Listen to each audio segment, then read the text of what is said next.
Mystery of the vanished Minnesota boy. Jacob Wetterling's 27-year disappearance. Some mysteries haunt a nation not because they are strange, but because they feel impossibly close.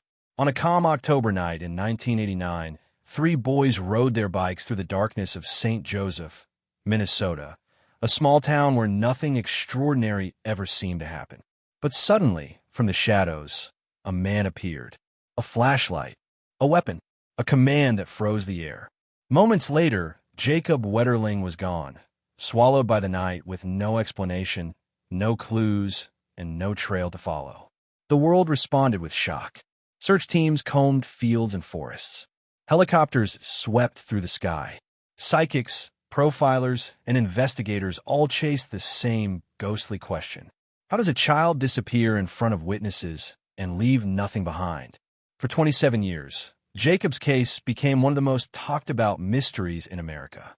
Theories multiplied, rumors evolved into legends. His name became a symbol of every missing child whose story never found an ending. But eventually, an ending did come, and it was one of the most devastating revelations in U.S. criminal history, the kind that reshapes a nation's sense of safety. Tonight, on Mystery Vault 80, we explore the eerie, unanswered questions, the long-standing theories, the dead ends, and the chilling confession that finally ended a decades-long mystery. Before we open the vault, like this video, it helps our mysteries reach more curious minds. Share it with anyone who loves deep, atmospheric investigations. Comment your theories below. This community thrives on discussion. Subscribe to Mystery Vault 80 for more real-life mysteries, disappearances, and unexplained stories every week. Take a deep breath. This is the kind of mystery that stays with you.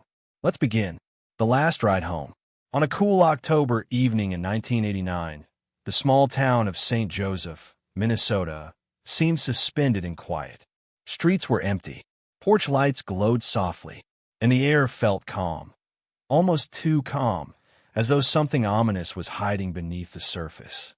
Just after dinner, 11-year-old Jacob Wetterling, his younger brother Trevor, and their friend Aaron made a simple plan: a quick bike ride to rent a movie. A childhood moment frozen in time. The kind of moment where nothing dangerous should exist. They laughed. They pedaled. They talked about which video to pick. Their path home, however, carried a strange heaviness. A long, dim stretch of road that seemed darker that night than ever before. The boys knew it well, yet something felt different. Perhaps it was the way the wind died. Perhaps it was the feeling of being watched. And then, a man appeared. Not from car, not from a nearby home. He simply stepped out of the darkness, as if he had been standing there, waiting. He shined a flashlight in their faces, held a gun, gave short, chilling commands. Lie down. Don't move. Tell me your ages. The boys froze in place, fear ripping through them. Then the man made a strange decision. A decision that still baffles investigators and mystery enthusiasts to this day. He released two of the boys, but kept Jacob. No struggle, no noise, no explanation. Jacob vanished into the darkness as the man walked him away. Not running, not dragging, simply disappearing as though swallowed by the night itself. The other boys raced home in horror, sparking a chain reaction that shattered the town's peaceful existence. Police swarmed the area within minutes. Volunteers, neighbors, firefighters, and entire families poured into the night with flashlights and dogs. But the trail was cold before it even started. No vehicle tracks, no clothing, no objects left behind, not even a direction of travel. It was as if the kidnapper evaporated. This case didn't behave like a typical abduction. It behaved like a surgical strike, calculated, clean, executed with chilling confidence. And when dawn arrived, a mystery unlike anything Minnesota had ever seen began to take shape. How does a child vanish in front of witnesses and leave absolutely nothing behind? Chapter 1 concludes with a haunting idea. This wasn't random. This wasn't improvised. This was a man who had hunted before and was determined never to be caught. The search, theories, and early suspicions. As Jacob vanished into the night, the town of St. Joseph awoke to a terrifying mystery. Streets that had always felt safe now seemed shadowed with danger. The sound of frantic voices, barking dogs, and the hum of police radios filled the air as neighbors tried to comprehend how a boy could disappear without a trace.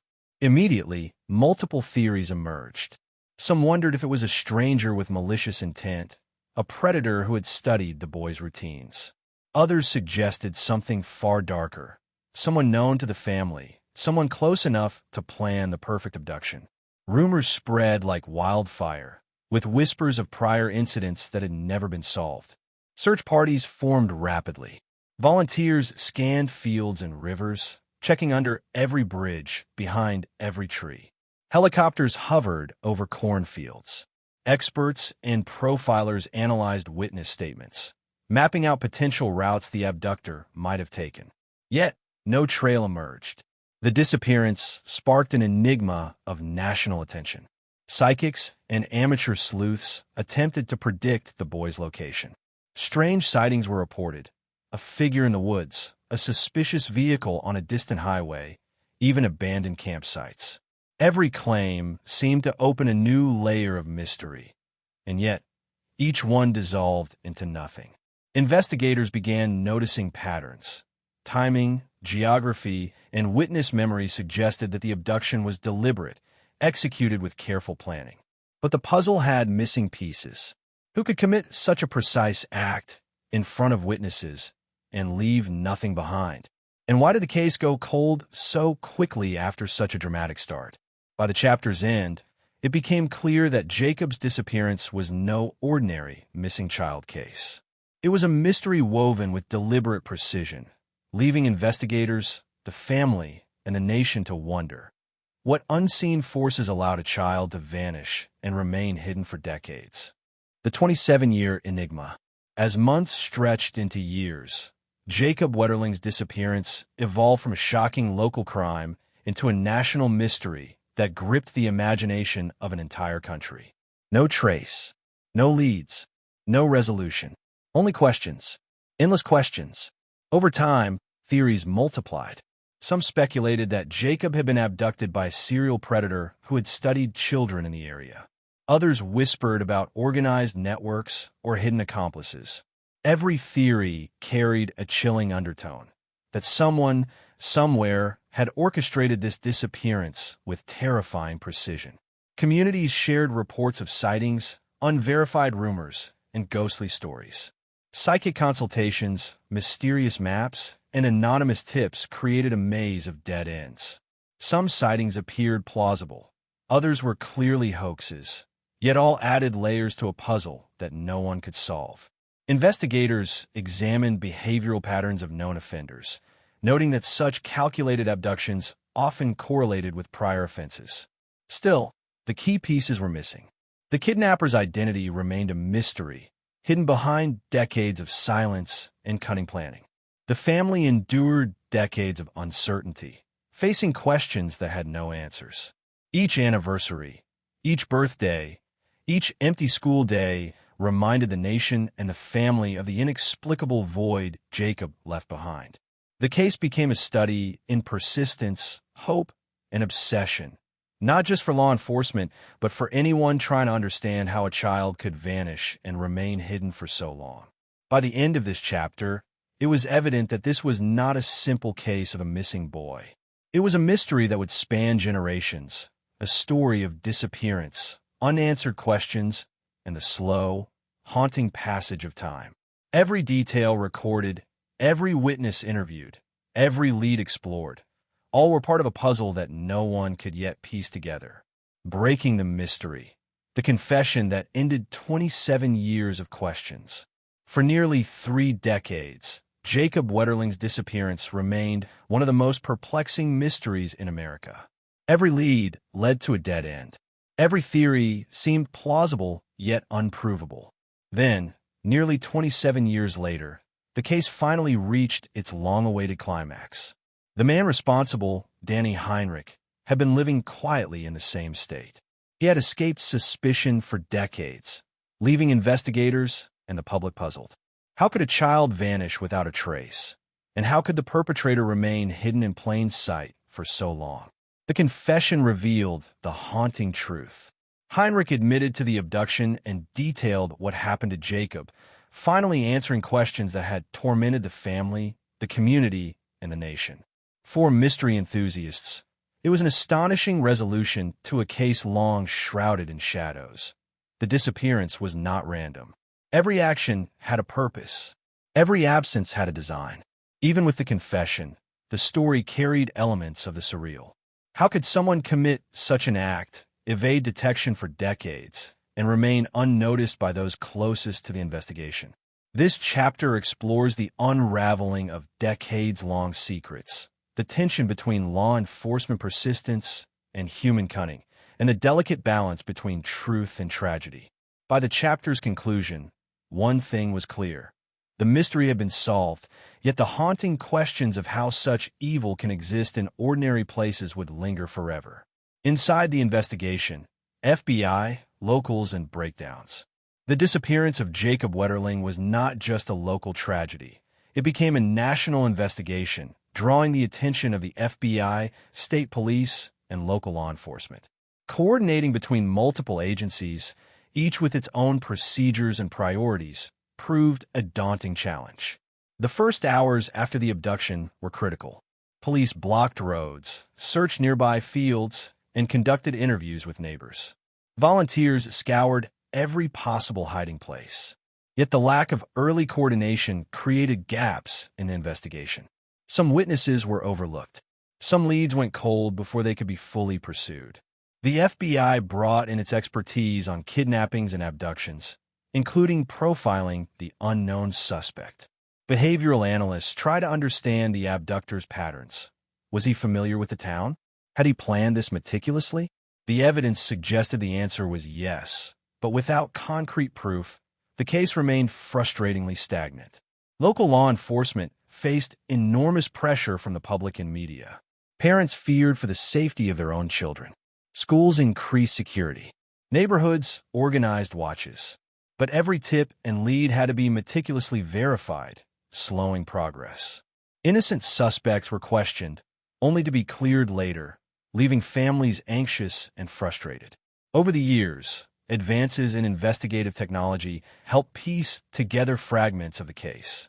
DNA evidence, previously untestable, became crucial. Old evidence was revisited, analyzed with methods unavailable decades prior. Each piece brought the investigation closer, yet the killer remained elusive, hiding in plain sight. This chapter explores the complex web of investigation, highlighting the dedication of officers, the challenges of collaboration across agencies, and the critical moments where the case could have been solved sooner. It also examines how small errors, lost evidence, mismanaged tips, or miscommunication allowed a predator to remain free for decades. Ultimately, the last session illustrates that solving a long-term disappearance is rarely linear. It is a painstaking process shaped by human error, persistence, and the evolution of investigative methods. For Jacob Wetterling's case, these cumulative efforts, though slow, eventually brought justice and closure, but only after decades of painstaking work. Psychological profile and predator patterns. As the investigation into Jacob Wetterling's disappearance unfolded, it became clear that understanding the mind of the abductor was as critical as the physical evidence. Law enforcement turned to criminal profiling, a tool that allowed them to anticipate behavior, identify potential patterns, and narrow down suspects. The FBI's behavioral analysts studied every detail: the abductor's method of selecting a victim, the timing of the abduction, the location, and the apparent confidence in avoiding detection. Their profiles suggested a predator who was organized, patient, and deliberate. This was not an impulsive act. This was a calculated strategy designed to elude law enforcement and exploit predictable patterns in small-town life. Locals contributed insights as well.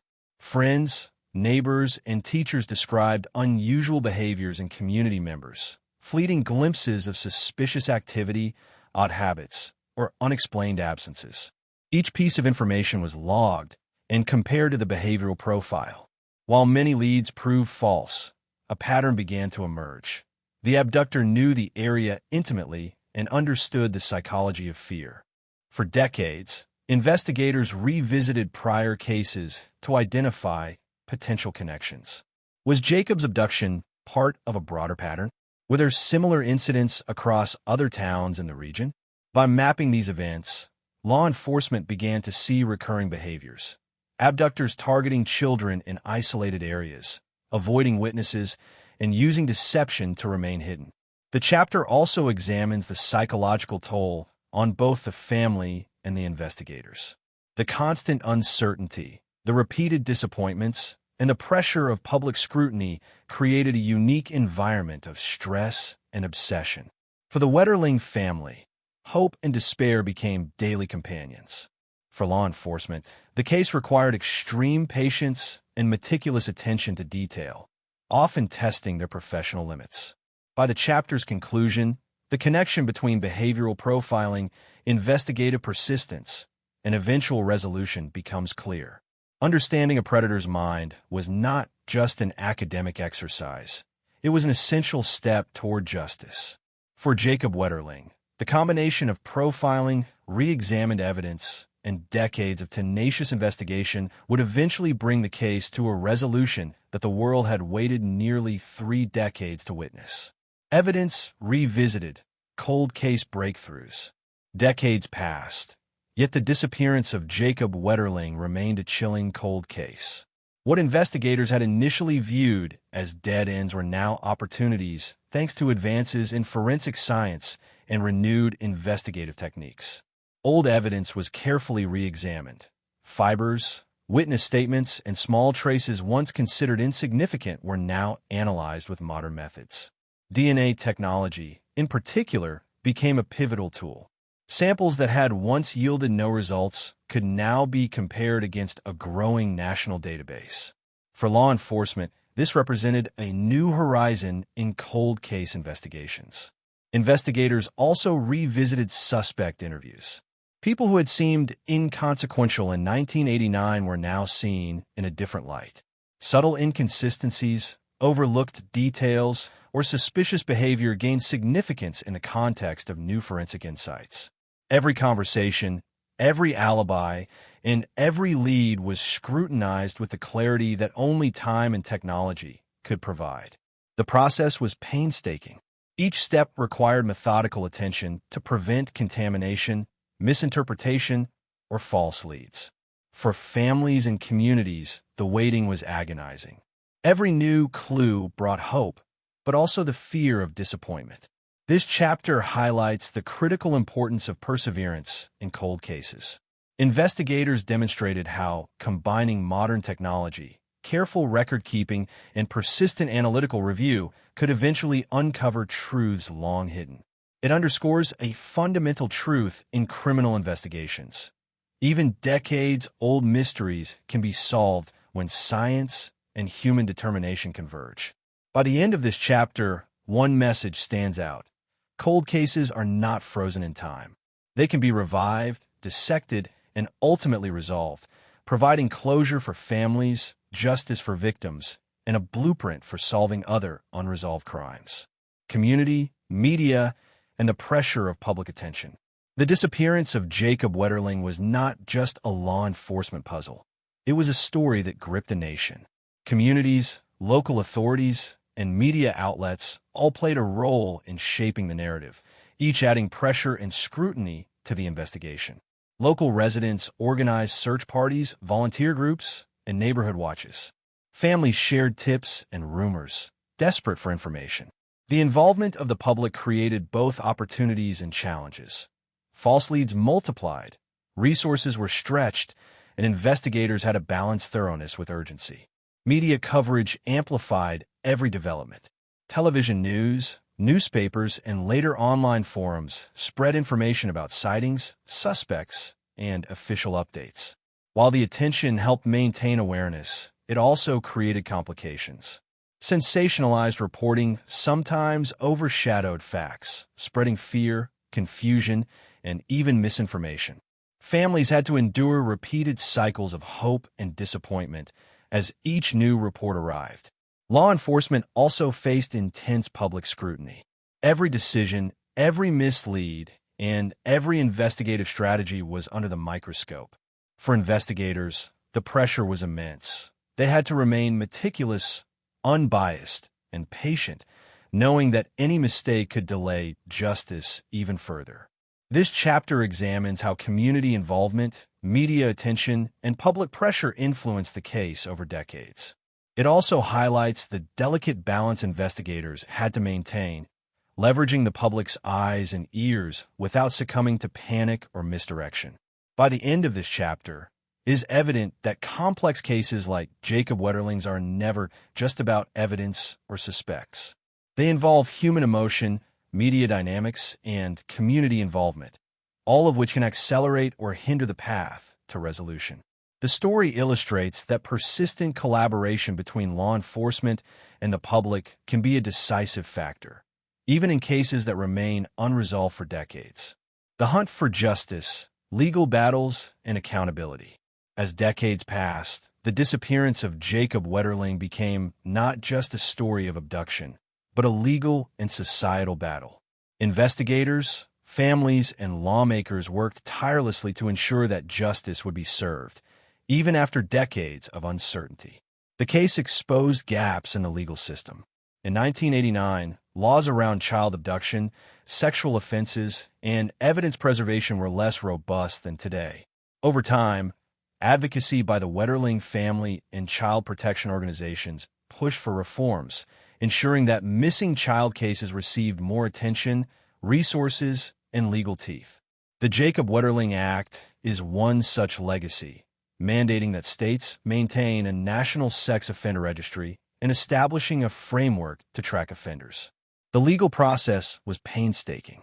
Even after the abductor, Danny Heinrich, was identified and confessed, prosecutors had to navigate decades-old evidence, witness statements, and changing statutes.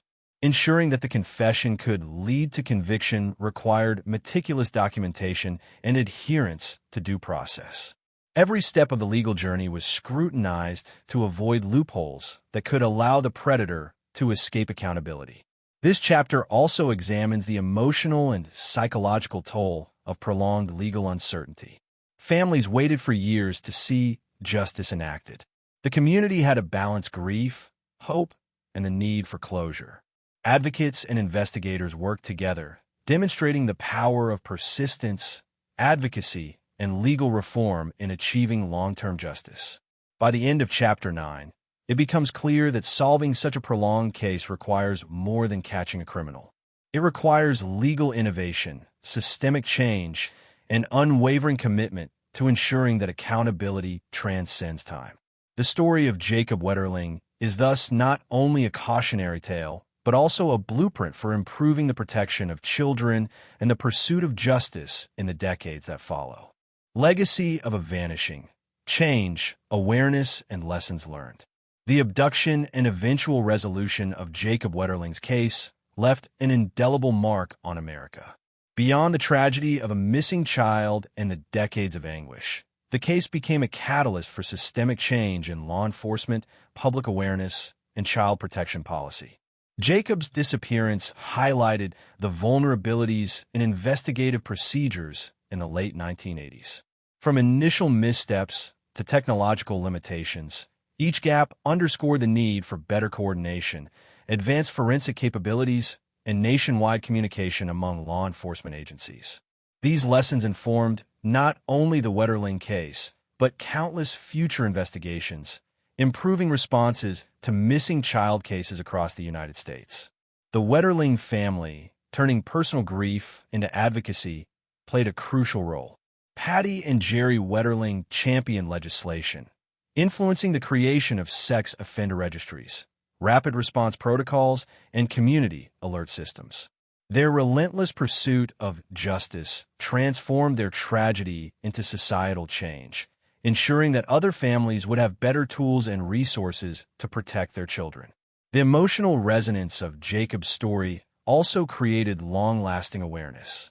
Communities became more vigilant, schools implemented stricter safety measures, and families engaged in discussions about child safety.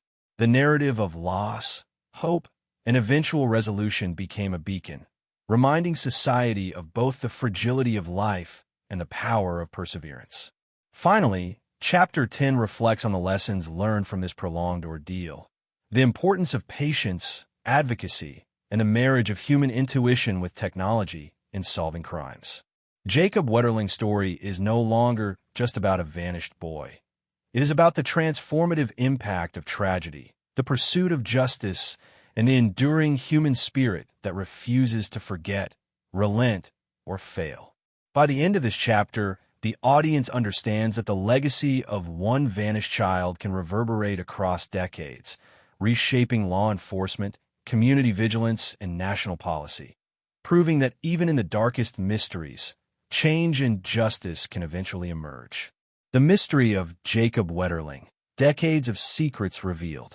Jacob Wetterling's disappearance haunted a nation for nearly 3 decades, and its resolution reminds us that some mysteries take years, even decades, to unravel. The story is not just about what happened, but how hidden truths, meticulous investigation, and persistence eventually expose answers. This case challenges us to think about the unseen forces at play, the decisions, the oversights, and the hidden patterns that allow a mystery to endure for decades. It also honors the resilience of those seeking truth against impossible odds. If you found this story gripping, don't forget to like, share, and comment your thoughts on how long-term mysteries impact families and communities. Make sure to subscribe to Mystery Vault 80 for more unresolved mysteries, eerie disappearances, and astonishing cases revealed. Your support ensures we can continue to explore the mysteries of the world, uncover hidden truths, and dive deep into stories that captivate and educate audiences worldwide.